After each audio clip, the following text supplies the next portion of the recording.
Por que deixei de ser kardecista e me converti ao catolicismo? Seja bem-vindo, eu sou Léo Rodrigues e você está no canal Católico Convertido. E eu quero começar a minha justificativa com uma passagem bíblica. Atos dos Apóstolos, capítulo 17, versículo 11. Diz assim: Ora, estes de Bereia eram mais nobres do que os de Tessalônica, pois receberam a palavra com toda avidez, examinando as Escrituras todos os dias para ver se essas coisas eram de fato assim. Nessa passagem bíblica temos o elogio aos judeus da cidade de Bereia por três motivos. Ouviam com mente aberta, questionavam o ensino, conferiam as Escrituras se o que era ensinado era verdadeiro. E sem conhecer essa passagem bíblica, essa foi a minha trajetória na minha conversão, onde eu tive que deixar a convicção de uma vida inteira na doutrina kardecista e hoje dar graças a Deus por estar na Igreja Católica. E eu cheguei na Igreja Católica através dos mártires e santos dos primeiros anos de cristianismo. Mas por que os três primeiros séculos? Porque antes de conhecer a versão dos fatos pela Igreja Católica, eu passei em torno de 1 ano a 1 ano e meio estudando a versão protestante dos fatos. E para mim fez muito sentido acreditar que Constantino paganizou a Igreja, inventou um novo cristianismo através do Concílio de Nicéia, lá no século IV, em 325. E essa foi uma versão bem fácil de acreditar, ainda mais examinando com base na narrativa do imaginário do mundo moderno que a gente vive hoje. E foi o que eu fiz. E é muito importante ressaltar já nesse primeiro vídeo que, como kardecista, eu me dizia cristão, mas tinha a Igreja Católica como a última da lista para me ensinar aquilo que Jesus Cristo queria de mim. Mas assim como os judeus de Bereia, eu fui ver se existia algum documento, alguma literatura, algum registro desse cristianismo primitivo antes de Constantino, ou seja, esses 300 primeiros anos. Afinal de contas, se Constantino inventou o cristianismo da Igreja Católica que a gente conhece hoje, o lógico é conhecer o que tinha antes. E se você buscar essas fontes, que não são poucas, e não tratar religião como time de futebol, ou seja, se você amar mais a Deus do que suas próprias convicções, você vai ter o mesmo destino que eu. E você vai conhecer São Lino, que foi o sucessor de Pedro na Cátedra de Roma. E de onde eu tirei isso? No livro Contra as Heresias, de Santo Irineu de Lyon, que viveu entre os anos de 130 a 202 depois de Cristo, já havia o combate ferrenho às heresias desde o princípio. E é importante entender que combater as heresias significa preservar a verdade revelada por Cristo, que delegou essa responsabilidade aos seus apóstolos, que, por sua vez, delegou a mesma missão aos seus sucessores. Isso é fato, não é narrativa. E Lino diz especificamente no livro 3, capítulo 3, parágrafo 3, o seguinte: os bem-aventurados apóstolos, fundando e organizando a Igreja de Roma, confiaram o episcopado a Lino.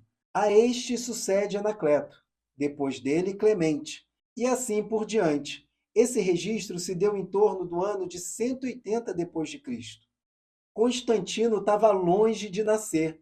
E só para esse vídeo não ficar muito longo, eu vou citar só mais uma fonte para que você tenha interesse de conhecer esse oceano de informações que tem a respeito da Igreja Primitiva. E se quiser mais a respeito aqui no canal, me ajuda deixando aí nos comentários que eu trago mais. Agora vamos conhecer um pouco de São Inácio de Antioquia. Viveu entre 35 a 112 depois de Cristo. Foi bispo de Antioquia no final do século I e é um dos padres apostólicos, ou seja, pertenceu à geração imediatamente posterior aos apóstolos. Morreu martirizado em Roma durante o reinado do imperador Trajano e é especialmente conhecido pelas cartas que escreveu às comunidades cristãs enquanto era levado para o seu martírio. E na carta aos Esmirnenses, capítulo 8, parágrafo 2, ele diz: onde está o bispo, ali esteja a multidão. Assim como onde está Jesus Cristo, ali esteja a Igreja Católica. E é importante entender o significado do termo católico para Inácio na época. Para Inácio, a Igreja Católica é igreja inteira, não uma seita local. Igreja que possui a fé plena, em comunhão com o bispo, o presbitério e o Cristo verdadeiro, contra os hereges. E para encerrar, ele não parou por aí. Ele deixou claro nas suas cartas a Eucaristia, a autoridade episcopal, a estrutura da igreja. Isso porque não vamos tratar nesse vídeo sobre o que era ser cristão nos 3 primeiros séculos. O conhecimento recebido direto dos apóstolos e a fé do cristianismo dessa época é inquestionável. E aí, quando eu me deparei com essa realidade, eu só tinha 2 opções. A primeira é negar a realidade que está diante dos meus olhos e me enganar com a narrativa que mais se adequa a mim. E o segundo caminho, seguir com honestidade na busca pela verdade.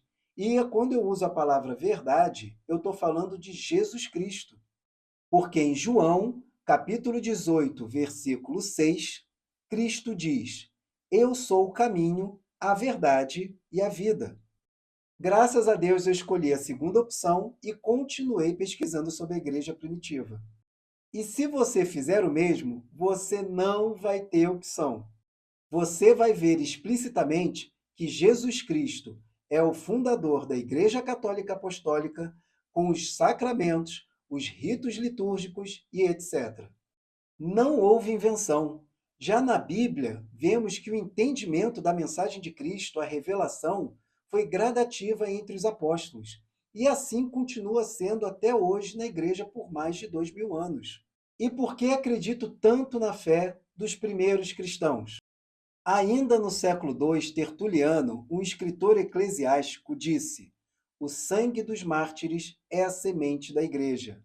Ou seja, ele disse que é, não foi, continua sendo e sempre será. É fascinante para mim quando eu vou hoje à missa e canto o Kyrie eleison, sabendo que essa é uma invocação de misericórdia que já aparece na igreja, no cristianismo, desde os primeiros séculos, antes mesmo da sua fixação no rito romano tradicional. E se você ama realmente a Deus acima de todas as coisas, você obedece a Cristo como Cristo ensinou a Nicodemos em João, capítulo 3, versículos 3 a 7, onde Jesus disse: em verdade te digo, quem não nascer de novo não pode ver o reino de Deus. Nicodemos respondeu: como alguém pode nascer de novo sendo velho? Pode voltar para o ventre de sua mãe e nascer de novo? Jesus respondeu: em verdade te digo, quem não nascer da água e do Espírito não pode entrar no reino de Deus. O que nasce da carne é carne, e o que nasce do Espírito é espírito. Não te maravilhes de eu te dizer, é necessário que nasçais de novo. E foi isso que eu fiz. Deixei minhas convicções de lado, entendi que seguir apenas a lógica humana, sem o Espírito Santo, gera crenças e mais crenças, verdades e mais verdades, que podem até fazer sentido quando não se conhece o cristianismo primitivo.